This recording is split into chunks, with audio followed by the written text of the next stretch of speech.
Full தண்ணி காய் sir. நீ குடிச்சு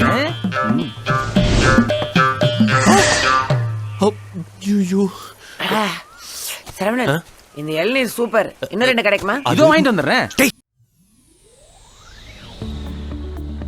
அன்று சொன்னபடி கல்யாணமாகி இருந்தால் இன்று விஷாலுக்கு 4 வயதில் குழந்தை இருந்திருக்கும். ஏன் பாதியிலேயே நின்றது தெரியுமா? விஷால் ஒரு பிரபலமான தமிழ் திரைப்பட நடிகர் மற்றும் தயாரிப்பாளர் ஆவார். கடந்த 2004ஆம் ஆண்டு வெளியான செல்லமே என்ற படத்தின் மூலம் தமிழ் சினிமாவிற்கு ஹீரோவாக அறிமுகமானார் நடிகர் விஷால். இப்படி வெளியான முதல் படத்திலேயே நல்ல வரவேற்பை பெற்றார் நடிகர் விஷால். பின்னர் இந்த படத்தை தொடர்ந்து சண்டக்கோழி, திமிரு, தாமிரபரணி போன்ற பல சூப்பர் ஹிட் படங்களில் நடித்து தமிழ் ரசிகர்கள் மத்தியில் தனக்கென ஒரு இடத்தை பிடித்துக் கொண்டார்.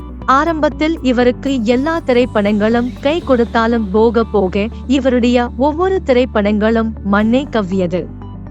இதன் பிறகு கடந்த வருடம் வெளியான மார்க் ஆண்டனி திரைப்படம் விஷாலுக்கு மிகப்பெரிய வரவேற்பை பெற்றுத்தந்தது. இந்நிலையில் 46 வயதாகும் விஷால் இன்னும் திருமணம் செய்து கொள்ளாமல் இருந்து வருகிறார். குறிப்பாக நடிகர் சங்க கட்டிடத்தை கட்டி முடித்த பிறகுதான் திருமணம் செய்து கொள்வேன் என்று கூறியிருந்தார் நடிகர் விஷால். ஆனால் கடந்த 2019ஆம் ஆண்டு விஷாலுக்கு நிச்சயதார்த்தம் முடிந்திருக்கிறது. அந்த வகையில் அனிஷா ரெட்டி என்பவரை 5 வருடங்களுக்கு முன்பே திருமணம் செய்ய இருந்தார் விஷால்.